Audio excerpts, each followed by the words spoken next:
Peoples party میں دیکھ لیں تو 19 سال کا بلاول تھا جب اس کو کو چیئر پرسن بنا دیا گیا پارٹی کا. اسی طریقے سے نون لیگ کی حالت بھی یہی ہے. حسن یار ولی ساری عمر کے لیے وہی بنے رہیں گے. ادھر ایم کیو ایم جو بڑی middle class lower middle class کی پارٹی ہے وہاں پہ بھی الطاف بھائی ہی اس کے سربراہ ہیں. تو شاید اس چیز سے جو بغاوت ہے وہ جاوید ہاشمی کو اس طرف لے آئی ہے. اب دیکھیں آگے آگے نتیجہ اس کا کیا نکلتا ہے, لیکن ابھی تو شروعات جو ہے وہ عمران کے حق میں بڑی اسٹرانگ ونڈز ہے فار چینج. بہت بہت شکریہ آپ کا ندیم ملک صاحب, آپ ہمارے ساتھ رہے. ناظرین آپ نے دیکھا, میں نے جیسا ابتدا میں کہا تھا, ہر سوال کا بہت نپا جواب دیا ندیم ملک صاحب نے, اور ہر جواب میں ان کی ایک رائے ہے. جی بریگیڈ صاحب آپ کی طرف واپس آتے ہیں. یہ بتائیے کہ یہ کنگز پارٹی کی جو بات چلی ہے, کنگز پارٹی تو صدر مملکت بناتے ہیں جو بھی بیٹھے ہوئے ہوتے ہیں, کنگز پارٹی تو اس کی ہوتی ہے, تو یہ کس کنگز پارٹی کی طرف اشارہ ہے؟ یہ تاثر کریٹ کیا جا رہا ہے. عمران خان صاحب کی اتنی, ان کی سونامی کی اتنی شہرت ہو گئی ہے اور اتنا وہ ایک رائزنگ سٹار بن گئے ہیں کہ اب کوشش یہ کی جا رہی ہے کہ ان کو کس طرح ڈسکریڈٹ کیا جائے, ملائن کیا جائے, کہ غالباً آئی ایس آئی اور انٹیلیجنس ایجنسیز جو ہیں یہ کچھ لوگوں کو کہہ رہی ہیں کہ جی آپ بڑے نام ہیں کہ آپ جائیں اور جا کے پی ٹی آئی کو جوائن کریں. لیکن میں یہ سمجھتا ہوں کہ آج جس طرح انہوں نے بھی ابھی فرمایا, جاوید ہاشمی صاحب کا جانا جو کہ ہمیشہ ایک پرو ڈیموکریسی اور اینٹی اسٹیبلشمنٹ ان کا رہا ہے, میں سمجھتا ہوں کہ یہ آج کافی لوگوں کے یہ بات وہ نہیں کر سکیں گے کہ اسٹیبلشمنٹ جو ہے وہ جاوید ہاشمی صاحب کو لے کے گئی ہے. یہ تو جاوید ہاشمی صاحب نے خود آج کہا کہ میں اسٹیبلشمنٹ کا کوئی کسی کا ضرورت نہیں ہو سکتی کہ وہ میرے سے کبھی اس موضوع پہ بات بھی کر سکے. تو میں یہ سمجھ رہا ہوں کہ پی ٹی آئی کے لیے it is a great morale booster, اور پی ایم ایل نون کے لیے it is big a very big setback Javed Hashmi صاحب. واپس آتے ہیں, طارق صاحب سے پوچھیں گے یہی. اس وقت ہمارے ساتھ ایک کالر ہے جی یونان سے. جی السلام علیکم. وعلیکم السلام. جی کون صاحب بول رہے ہیں؟ جی میں رفاقت حسین ایسم سے بول رہا ہوں. جناب فرمائیے کیا کہنا چاہتے ہیں؟ جی ہم جاوید ہاشمی کے بارے میں کہنا چاہتے ہیں. جی فرمائیے, بولیے. جی وہ ہم یہ کہنا چاہتے ہیں کہ نواز شریف صاحب جو ہمیں بھی بہت دکھ ہوا ہے, اور انہیں چاہیے کہ وہ اپنے جو اثاثے ہیں باہر. جی آپ بات جاری رکھیں, اپنی آواز آ رہی ہے آپ کی. تاکہ ہمارے جو جذبات ہیں نا وہ ایک ہی ہے کہ نواز شریف صاحب سے ہم بہت پیار کرتے ہیں, لیکن وہ اثاثے اگر پاکستان میں لے آئیں غریب عوام کے ساتھ, جو غریب عوام وہاں رہ رہی ہے, اگر وہ بھوکے ننگے ہیں تو ہمارے لیڈر کے جو بچے ہیں وہ بھی وہاں آ کے کھا سکتے ہیں. جی بہت شکریہ آپ کا.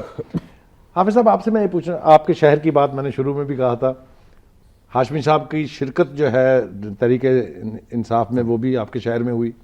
کل اس شہر میں سونامی جس کی بات کی تھی عمران خان صاحب نے, اور یہ کہا تھا کہ لاہور سے بھی بڑا سونامی ہوگا, کل وہ جلسہ وہاں ہونے جا رہا ہے. وہاں روایت کسی اور کے بڑے جلسے کرنے کی نہیں ہے. آپ سمجھ رہے ہیں میرا اشارہ کس طرف ہے؟ صرف ایم کیو ایم نے بہت بڑی بڑی ریلیز وہاں کی ہیں. کیسے دیکھ رہے ہیں آپ عمران خان کے اس دعوے کو, اور کیسے سمجھتے ہیں کہ کراچی کے باسی کیسے رسپونس کریں گے اس کی اس کال کو؟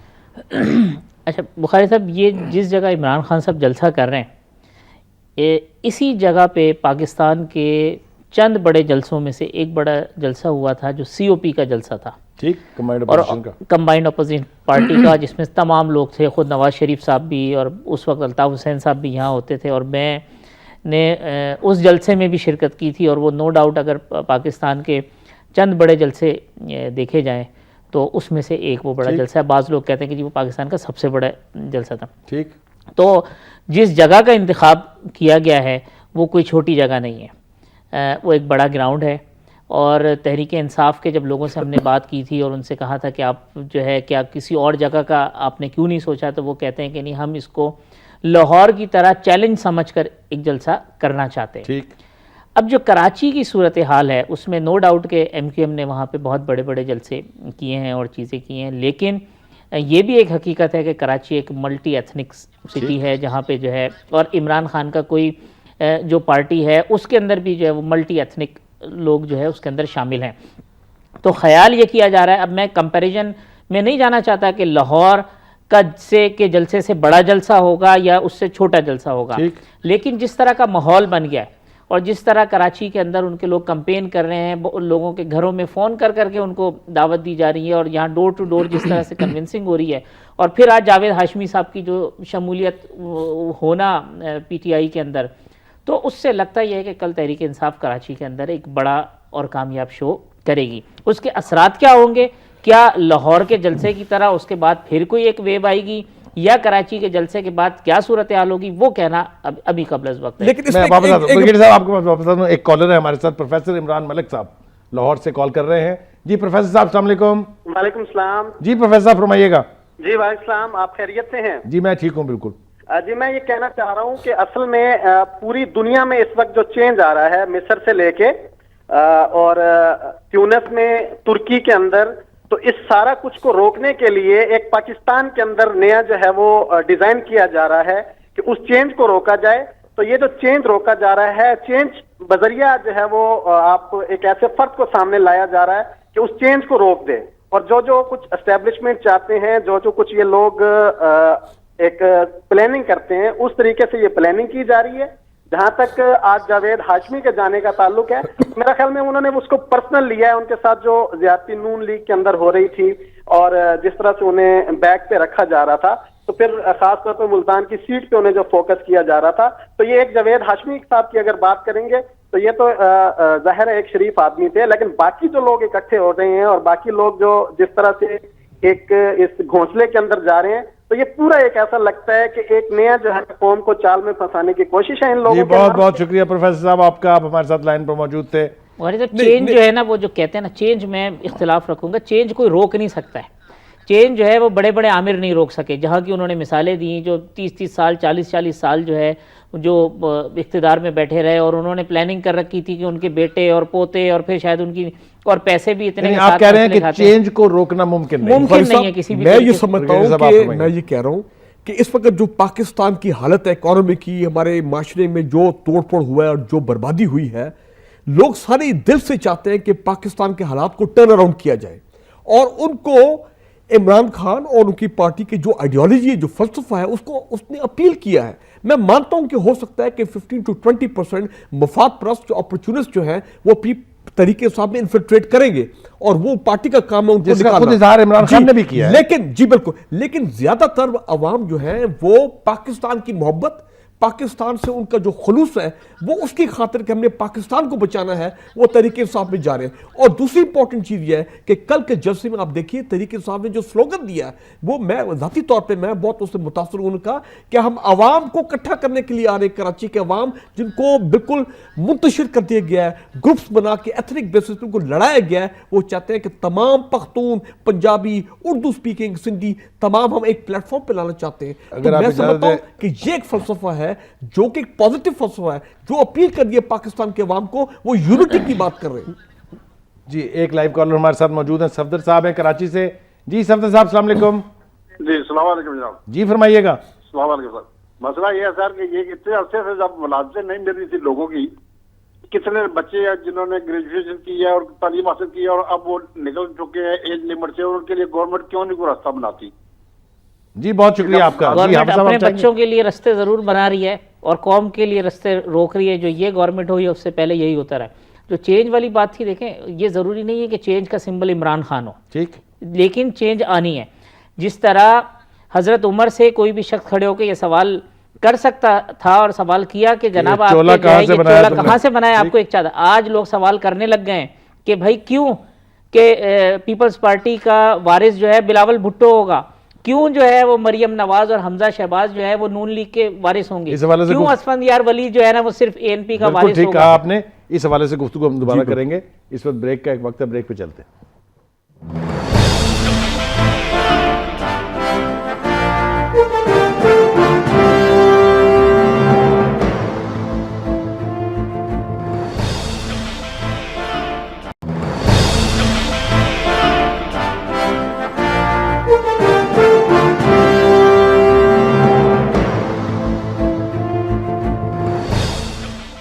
ویلکم بیک ناظرین.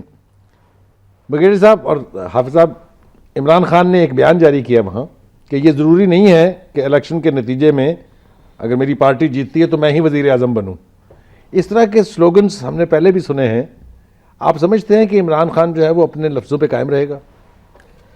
میں سمجھتا ہوں کہ ہمیں ٹرسٹ ہونا چاہیے کہ جو عمران خان کہہ رہا ہے وہ اس کے اوپر ایکٹ کرے گا. مگر ہم اپنے سیاستدانوں پر ٹرسٹ کر کر کے تو اس نہج کو پہنچے ہیں. اب ہاشمی صاحب کا جانا پی ایم نون سے ایک اور وجہ یہ بھی ہے کہ ہاشمی صاحب نے موروثی سیاست کے خلاف بغاوت کی ہے. یہ ان کا سمبولک ان کی ریجیکشن ہے, کیونکہ پی ایم ایل نون میں ہم دیکھتے ہیں کہ نہ وہاں الیکشن ہوتے ہیں, ہمیں دیکھتے ہیں کہ ڈسینٹ جو ہے اس کو بھی زیادہ ٹالریٹ وہاں پسند نہیں کیا جاتا. اور دوسری بات یہ ہے کہ کیا جاوید ہاشمی صاحب کا رائٹ نہیں کہ کل کو وہ بھی ملک کے وزیر اعلیٰ بنے؟ کیا ان کا رائٹ نہیں کہ کل کو وہ بھی پنجاب کے وزیر اعلیٰ بنے؟ یہ کیوں ہے کہ ڈائناسٹک پالیٹکس کی وجہ سے یہ تمام لوگ جو جمہوریت کے سٹالورٹس ہیں کیا وہ آگے نہیں آ سکتے؟ واپس آتا ہوں آپ سے. سہیل صاحب ہیں ہمارے کالر ایک یو کے سے. جی سہیل صاحب السلام علیکم. السلام علیکم بخاری صاحب, یو کے سے بات کر رہا ہوں. سہیل جی فرمائیے گا. سر میں اسٹریٹ اوے اپنا آپ کا ٹائم ضائع نہیں کروں گا, اسٹریٹ اوے کویشچن پوچھوں گا. میں آپ کا بہت بڑا فین ہوں. مائی کویشچن از ٹو بریگیڈیئر صاحب. جی جی. اس وقت پاکستان کی جو سچویشن ہے اس میں ٹرائی اینگل بنا ہوا ہے, court versus Pakistan army versus government, political government. ٹھیک. میرا کویشچن یہ ہے کہ کون اگریسولی فرسٹ رسپونڈ کرے گا؟ Very short question. جی بہت شکریہ آپ کے سوال کا. جی بریگیڈیئر صاحب. فوج نے تو رسپونڈ کر دیا کلیئرلی کہ ہمارا کوئی انٹینشن نہیں ہے اور جمہوریت کو ہم سپورٹ کریں گے لیکن نیشنل سیکورٹی کمپرومائز نہیں کریں گے. اس وقت قوم جو ہے وہ سپریم کورٹ چیف جسٹس صاحب کی طرف دیکھ رہی ہے یا نواز شریف صاحب کی طرف دیکھ رہی ہے؟ سپریم کورٹ کی طرف اس لیے کہ آپ فیصلے کریں جو آئین کے مطابق جو ملک انٹرسٹ میں ہے اور مت گھبرائیں کہ ان کے کانسیکوینسز کیا ہوں گے. بریگیڈیئر صاحب نواز شریف صاحب چونکہ خود کورٹ پٹیشن لے کے گئے ہیں, جی لہذا میرے خیال سے یہ محتاط طریقے سے یہ کہا جا سکتا ہے کہ پوری قوم اب دیکھ رہی ہے کورٹ کی طرف. جی بالکل. جی آپ بالکل درست بات ہے کہ جو 3 ٹرائیکا کی انہوں نے بات کی ہے, فوج کی اور سپریم کورٹ کی, تو اب اگر جو ان کے کہنے کا مقصد ہے کہ گورنمنٹ کے خلاف کوئی ایکٹ ہونا ہے یا کوئی اور چیز ہونی ہے یا سسٹم کی تبدیلی ہونی ہے تو یا تو پھر فوج کی طرف سے ہو یا سپریم کورٹ کی طرف سے ہو. تو فوج ہمیں اس پوزیشن میں نظر نہیں آتی, کسی کو بھی نظر نہیں آتی, اور ان کی انٹینشنز بھی ایسی نہیں ہیں کہ وہ اس طرح سے کریں. تو ساری توجہ اور ساری چیزیں جو ہیں وہ سپریم کورٹ کی طرف ہیں. بدقسمتی کی بات یہ ہے کہ تینوں اداروں کا ایک دوسرے کے اوپر ٹرسٹ نہیں ہے اور کوئی 2 ادارے بھی ایک پیس پہ نہیں ہیں. اگر 2 ادارے ایک لائن لینتھ پہ ہوتے تو شاید کوئی تبدیلی یا کوئی چیز نظر آتی, یا اگر ہو جائیں تو بھی شاید کوئی راستہ نکل آئے گا. مگر سپریم کورٹ میں ہمارے جو اب کہیں کنٹیمپٹ اور دوسری چیزیں والے معاملات اگر نہ ہوں تو چیف جسٹس صاحب کی بھی بہت ساری ایسی چیزیں رہی ہیں ان کے اوپر. اب بہرحال ان کی ایک ایسی پرسنالٹی ہے جس کے اوپر قوم جو ہے وہ یونانیمسلی ان کی طرف دیکھتی ہے, اور ان کے بھی جو ڈیسیجن ہیں وہ قوم کے پلس کے اوپر ہے. بہت سارے اس کے اوپر اعتراضات ضرور ہوئے ہیں, لیکن بہرحال مجھے ایسی صورت نظر نہیں آتی کہ اس کے علاوہ کوئی اور راستہ سپریم کورٹ کے علاوہ موجود ہے. جو حوالہ آپ نے دیا ہے وہ شاید اس لیے ہے کہ فیصلے تو کیے 37 کے قریب فیصلے کیے ہیں سپریم کورٹ نے بحالی کے بعد, ان میں سے عمل شاید 1 یا 2 پر ہوا ہے, شاید اس پر بھی نہیں ہوا. لیکن بخاری صاحب ایک اور پوائنٹ, جی بات یہ کہ ہم سب اس چیز پہ متفق ہیں کہ پاکستان میں ہر چینج جو آئے گا وہ ڈیموکریٹک ہونا چاہیے, لیگل ہونا چاہیے, آئین کے مطابق ہونا چاہیے. اب اگر وہ ڈیموکریٹک چینج آنا ہے تو وہ پھر جو leader of the biggest opposition party ہے میاں صاحب, ان پہ بڑی ذمہ داری ہے. دیکھیے میاں صاحب پچھلے 2 مہینے سے گو زرداری گو کا نعرہ لگایا جا رہا ہے, اب سڈنلی وہ نعرہ غائب ہو گیا. چشتیاں کے جلسے میں 2 دن پہلے میاں صاحب نے کہا کہ کیا آپ میرے ساتھ لانگ مارچ کے لیے تیار ہیں؟ لوگوں نے کہا ہم تیار ہیں. انہوں نے کہا کیا این ماس ریزگنیشن ہم دیتے اس کے لیے آپ تیار ہیں؟ لوگوں نے کہا کہ جی آپ کریں. کہنے کا مقصد یہ ہے کہ جو ملک میں انسرٹنٹی ہے یہ ختم کی جا سکتی ہے, قوم کی اذیت ختم کی جا سکتی ہے اگر میاں صاحب اپنا وہ جو فرینڈلی اپوزیشن والی چیز ہے اس سے صحیح طریقے سے نکل آئیں, اور اگر وہ سمجھتے ہیں کہ پارلیمنٹ اس قابل نہیں ہے کہ آگے چلے تو این ماس ریزگنیشن دے تاکہ چینج آئے, گورنمنٹ چینج ہو, تاکہ عوام کی آپ یہ فرما رہے ہیں کہ it's time to act. It is time to act. Hafiz صاحب یہ فرمائیے گا کیا ارلی الیکشنز مسائل کا حل ہے؟ دیکھیں بخاری صاحب, اب جو صورتحال ہے اس کے اندر جس طرح ندیم ملک نے کہا تھا کہ جی وہ سیاسی شہید ہونے کی ایک چیزیں دیکھی جا رہی ہیں, جو پرائم منسٹر صاحب سے بھی ہماری بات مختلف انٹرویوز کے حوالے سے ان کی بھی سامنے آتی رہی اور جو چیزیں ہوتی رہیں وہ کہتے ہیں جی جیسے جیسے مارچ آ رہا ہے اپوزیشن یہ ہے, انہوں نے سارا فوکس جو ہے وہ سینٹ کے الیکشن کے اوپر کر لیا. اب اس صورتحال کے اندر اگر سینٹ کے الیکشن نہیں ہوتے ہیں اور اس کی جگہ کوئی ارلی الیکشن اناؤنس ہونے لگتے ہیں تو صورتحال بہت زیادہ مختلف ہوگی. پیپلز پارٹی کو بہت کچھ کہنے کے لیے ہوگا عوام میں جانے کے لیے, اور وہ اپنی یہ جو ساری ناکامیاں ہیں اور یہ جو ساری کوتاہیاں ہیں ان سب کو ایک سائڈ پہ رکھ کے وہ ایک ملبہ جو ہے دوسری طرف گرانے کی کوشش کریں گے. مجھے ذاتی طور پر ارلی الیکشن ہوتے ہوئے نظر نہیں آ رہے ہیں. یہ ضرور ہو سکتا ہے کہ پہلے 2013 کو الیکشن کا سال کہا جا رہا تھا, اب 2012 کو الیکشن کا سال کہا جا رہا ہے. جو گورنمنٹ کے جتنے سرکلز ہیں وہ کہتے ہیں جی کہ 2012 کے اینڈ میں الیکشن ہو سکتے ہیں. ووٹر لسٹوں کے معاملات بھی آپ کے علم میں ہیں, سپریم کورٹ نے جو ہے وہ نادرہ پہ خاصی اس پہ ڈیڈ لائن دے دی 23 فروری کی, اس کا مطلب اس سے پہلے تو بالکل ہی نہیں ہو سکتا, پاسبل ہی نہیں ہے. ووٹر لسٹیں, پھر ایک پورا پروسیس, پھر کیئر ٹیکر گورنمنٹ بننا, دوسری چیزیں ہونا, تو لگتا نہیں ہے. تو یہ ٹائم کھینچ کے وہیں چلا جاتا ہے جو ایکچوئل الیکشن کا ٹائم ہے.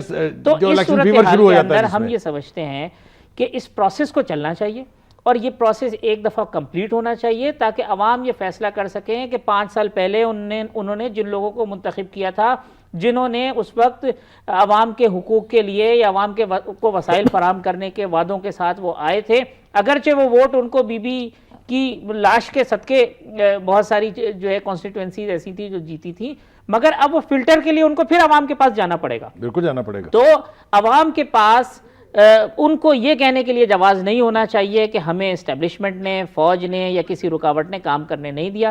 تو میں ذاتی طور پہ یہ سمجھتا ہوں کہ یہ پروسیس کمپلیٹ ہونا چاہیے, اور عوام کو پھر اپنے صحیح نمائندوں کا انتخاب کرنا چاہیے تاکہ دوبارہ ہم اس قسم کی بحث نہ کر رہے ہوں کہ کہاں پہ ہم کھڑے. بالکل ٹھیک. بریگیڈیئر صاحب, مختصر ٹائم بہت کم ہے, یہ بتائیے کہ ہمیں ایکسٹرنل پریشرز پہلے ڈیل کرنے چاہیے یا جو ڈومیسٹک نیسیسٹیز ہیں ان کو دیکھنا چاہیے؟